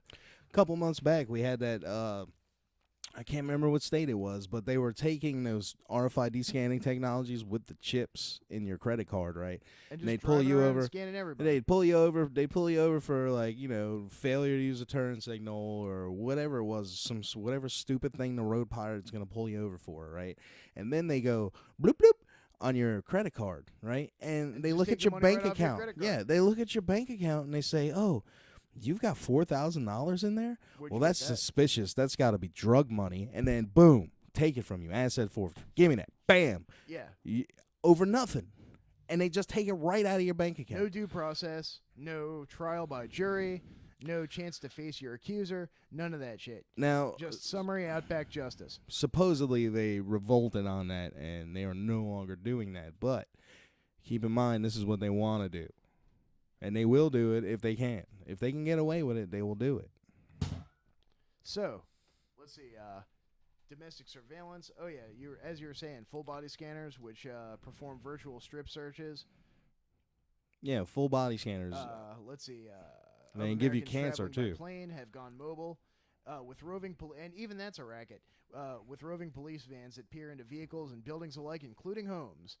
There's your Pokemon Go, building a map of every indoor and outdoor place in America. Absolutely. Coupled with the nation's growing network of real-time surveillance cameras and facial recognition software, there is nowhere to run and nowhere to hide.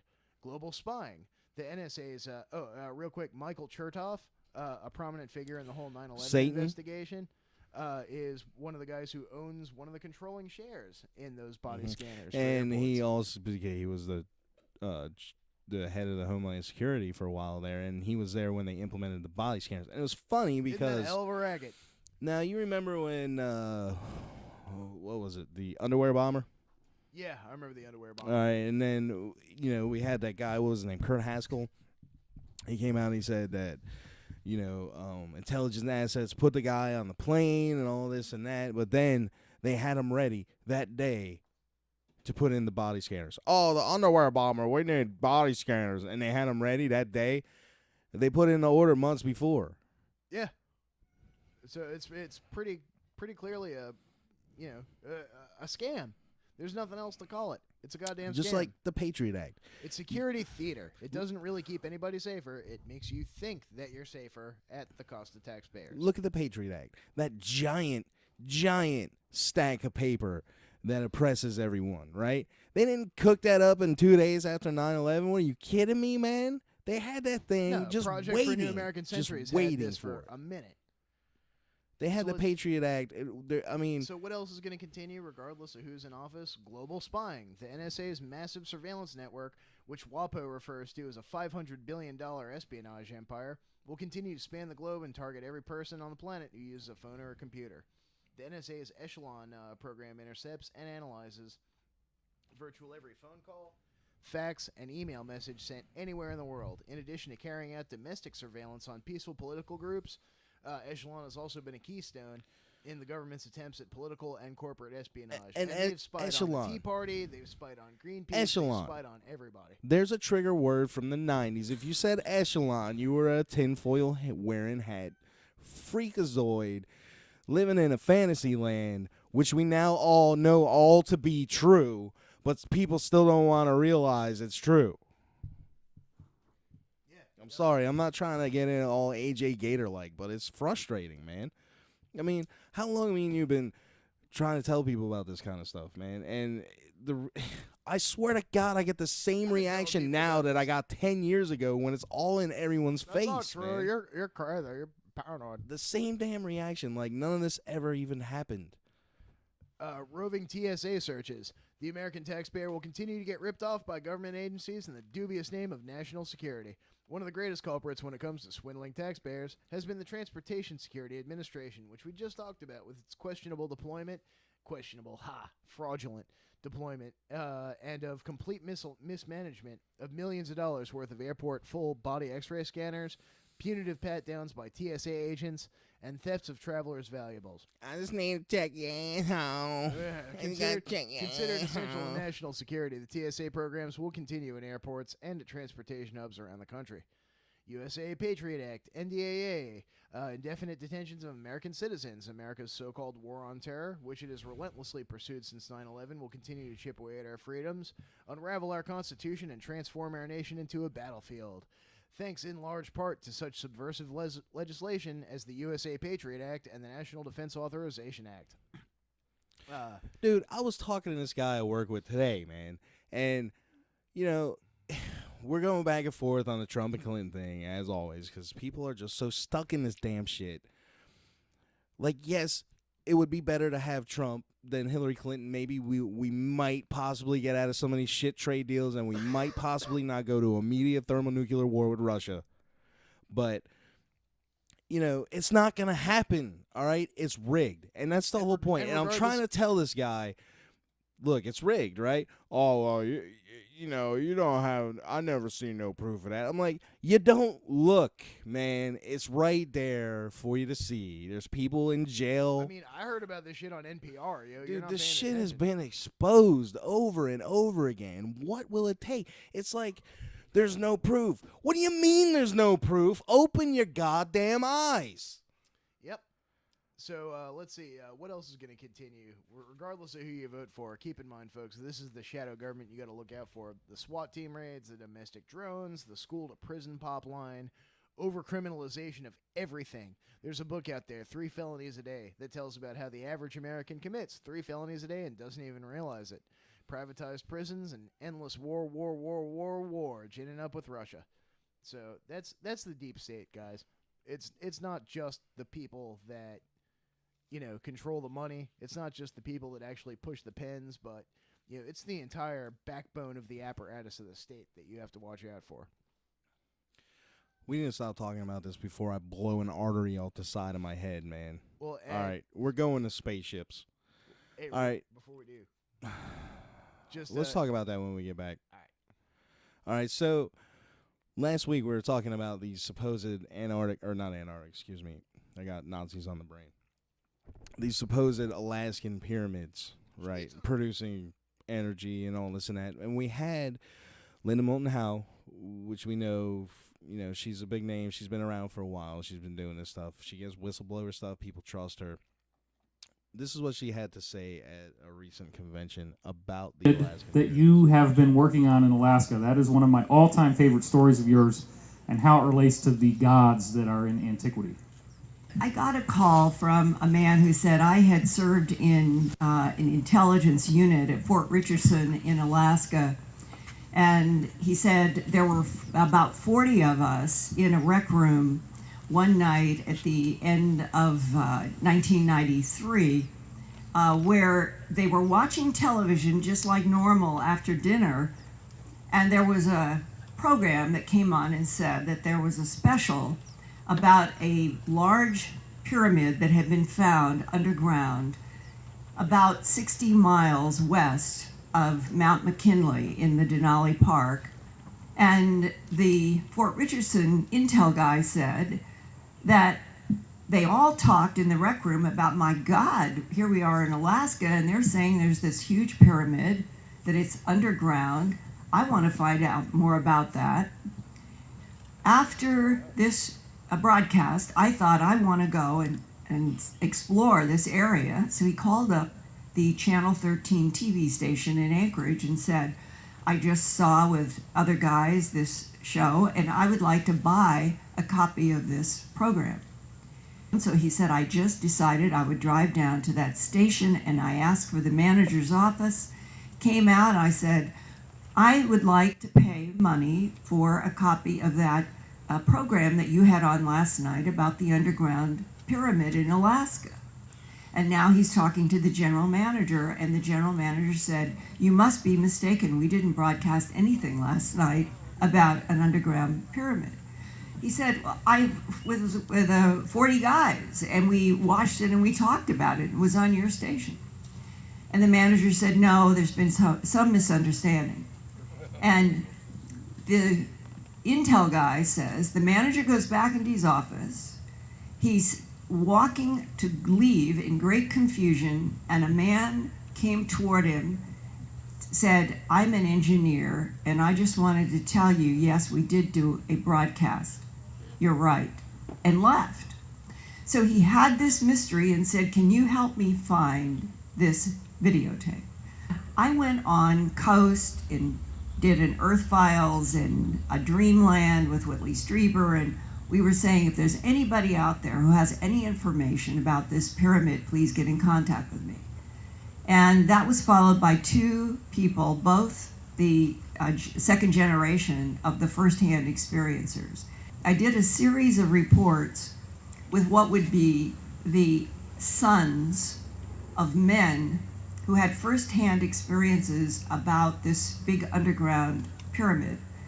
And to boil it all down to perhaps the most dramatic, the son of one father, they lived on a farm, and his dad at that time in the 50s and into the early 60s, starting I think right after World War II, had worked with Bell Labs and had been part of what was then the biggest operation of the United States government after World War II, was called White Alice, and the building of the Dew Line up in Alaska and to the Northern Territories, with the idea that we would have some sort of a wall of monitoring the Soviet Union coming over the pole. So we put in 10, 12,000, maybe more people into the Canada, Alaska, Northern Territory areas to build the Dew Line and a project called White Alice. Then I talked with a pilot who said that he had some information that they probably discovered that there was a magnetic anomaly inland 60 miles west of Mount McKinley, that he did not have firsthand knowledge that there was a pyramid under the magnetic anomaly, but that it had affected planes and helicopters. One of these witnesses, beyond the man who had worked in the Bell Lab that became later on AT&T, work all the way back to after World War II, that man had told his son that he went and was assigned to work where they went in mining elevators at the surface, and that he could count by time when he got to the bottom that they were down at least 900 feet below the surface. But he said that his father described for him in great detail how at the bottom of this pyramid, the father was able to work only on one vertex. You know, you think of a pyramid, the pyramid top was 150 feet from the surface. So here's the surface with grass and trees, come down 150 feet, here's the top of the vertex, then come down another 750 feet, and that the scientist was working, he was an electrical engineer with physics background. He was assigned to work on one vertex and told his son that they learned that this could generate enough power to power the entire nation of Canada. I got a contact from another son who said, my dad flew in a helicopter with an Air Force crew, and they went from the west coast of Alaska, and they went by time and the distance of the helicopter would have been about to a point about 60 miles west of Mount McKinley. The father could see Mount McKinley, and that as they approached a certain place, the pilot told his father, just stand by, it's going to get rough, I've been briefed, don't worry. And the father said, what is wrong? And he said, well, we've got a pyramid here, it's underground, and I've been told that it's extremely ancient, our government does not know who made it, it is deep underground. We're trying to study it, and that he understood that it could power Canada, it might power the world, that something about this big pyramid had the ability to put out a great deal of energy, and that it caused magnetic anomalies, and that suddenly the helicopter began to buck like a horse, and the pilot got the helicopter down, but they did not fully land. As the helicopter came down, just barely touching the ground, these men, security guards with guns, they opened the door, pulled out whatever the cargo was, which was extremely heavy, pulled it out onto the ground, and one of the people with the gun said, "Take off now." And they took off. Now that is anecdotal, and as well as the other, because both of those fathers are not here, they passed on, but the sons at least are a secondhand testimony about quite detailed discussions with their fathers. And in the second case, the mother has talked to me and communicated to me that what her son told me was true, and that she has always told him, "You can't ever give out our name," because of the consequences that people have on pensions if they have signed non-disclosure agreements and their names are out there and somebody can tie a family or family name, then there can be punishment, that sort of thing. Those are the dominoes that fall around these stories, and why it is so difficult to get people on the record with real names, real backgrounds. And I think at this point, I've had 2 emails and 1 handwritten letter, literally handwritten in cursive, sent to me in hard mail saying, "Want you to know I have firsthand information the underground pyramid in Alaska is real."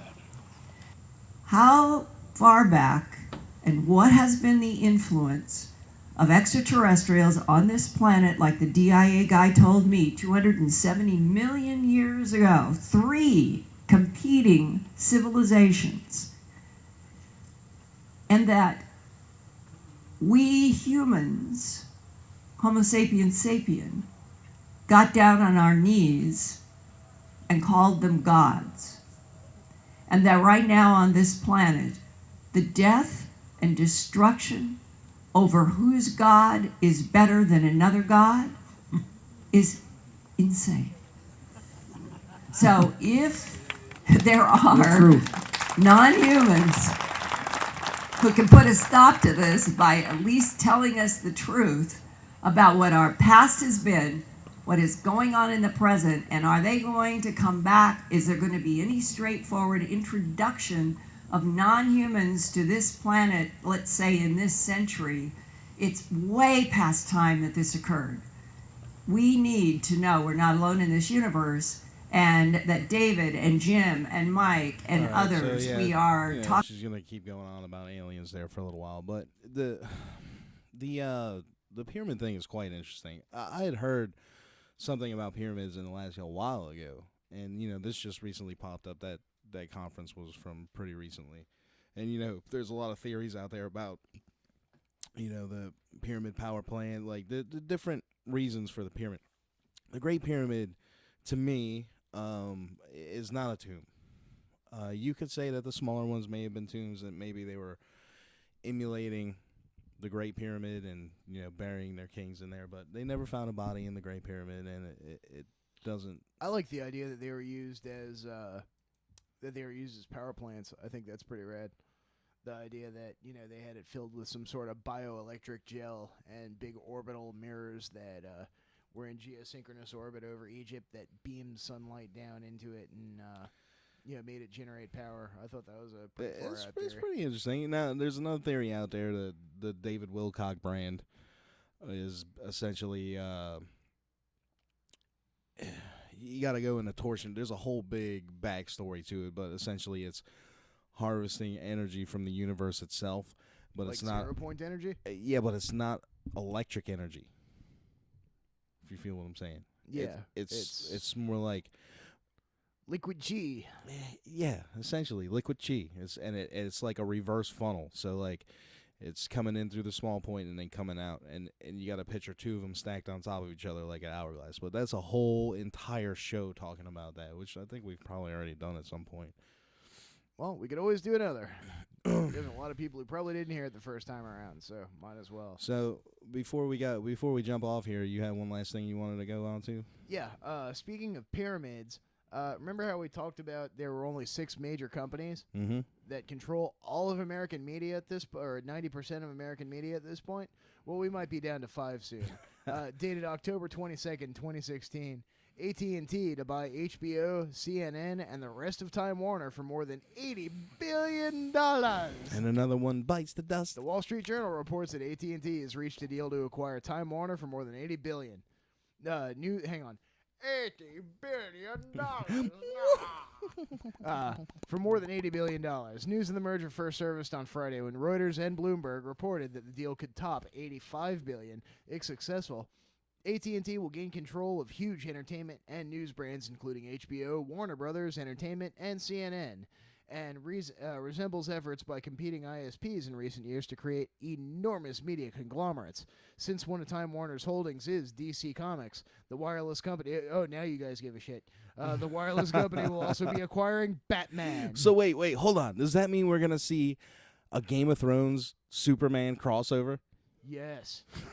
Or what's it? It could happen, guys. So, I mean, obviously this is distressing. The last thing we need is more conglomeration of media. I mean, they got a strangle. I mean, they might as well just be one company. I mean, they already got a goddamn stranglehold on us. AT&T's deal with Time Warner follows another major acquisition last year when it acquired DirecTV for $48.5 billion. Other similar mergers like this include the Comcast NBC Universal deal, which completed in 2011, and Verizon's purchase of AOL and Yahoo over the past year. Like other huge media consolidations, this merger has significant implications for the internet and the entertainment industry.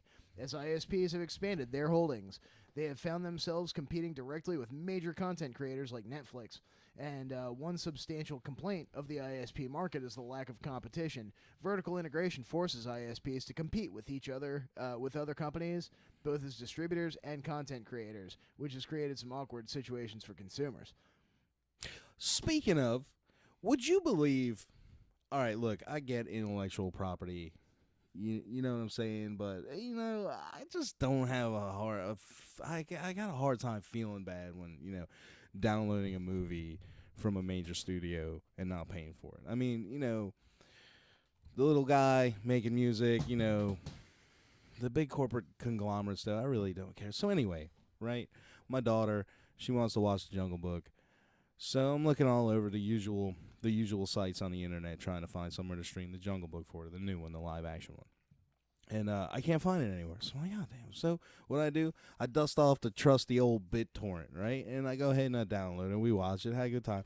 Next day, I got an email from Verizon saying, hey, see you over there stealing, Bubba. What are you doing there, guy? Yeah, we catch you stealing again. You go in jail. We're going to tell on you. I mean, really? So now you got your ISP actively monitoring what you're doing. No, like I said, I get... You, sir, need a VPN. I get intellectual, copyright laws and property and all that. I do. I really do. I do music and stuff and this kind of stuff, and I understand there's a lot of work that goes into that. But on the other hand, these giant corporate conglomerates that are making these movies and paying their actors millions of dollars and all this and that, I don't care if they go belly under. It's all the same 6, now soon to be 5 companies. And they're certainly not going to go belly under as long as they have the entire apparatus of the state behind them. But the point is, your ISP really is monitoring your traffic and watching and waiting and just looking for a damn reason to turn you into the feds. I'm surprised they haven't cut us off here, but we are at the super secret, undisclosed location. So they'll have a hard time finding us over here. But I want to thank you guys for sticking around for the whole show and through the technical glitches on and off night. And we'll be back on the air next week, next Wednesday, normal time, 8 o'clock on the Radio Free Radio. We do got some exciting things coming up. We've been discussing maybe doing an extra hour doing the broadcast purely for our subscribers. Doing the broadcast from the super secret undisclosed location as opposed to the studio clubhouse, because we got this awesome spaceship that we can walk around in and stuff over here, and we actually, and what we can do then is we can offer you another hour. We can offer you a third hour, a total overdrive. And, if we do that, it won't be until we can find someone to help us with some production. So this way we can offer you a really good visual show. And we're also trying to hold up or save our money for a cargo hold big enough to fit a sizable number of commies and fascists, so we can shoot them all out of the airlock at once. It doesn't matter. Helicopters don't go high enough. We need airlocks. Those commies and Nazis, they got nanobots, man. They can live in space. Bastards. Anyway, like I was saying, Kissinger strikes again. We are considering doing that for you guys, and it will be the 2-hour regular broadcast, or maybe even cut it back. Snap. Phantom Spy tells us that major industry consolidations have preceded prior bubble and recession cycles. Thanks, Phantom Spy. Dollar thing, guys. So, keep an eye for that. Go ahead and subscribe to the channel if you haven't already. You can check us out on Facebook at Reality Brief. You can give us an email anytime. You got a story lead, got a video, whatever. You can send it on Facebook. You can send it to realitybrief@gmail.com. And next week we will have the phone system back up so you can call in and get in on the show if you like. And like I said, thanks a lot, guys. And one last thing before we sign off. You should Google screens hidden in Hillary's debate podium. Haha, the whole thing was rigged. We're going to go ahead and play you out on some of myself. Enjoy, guys. Thanks for watching.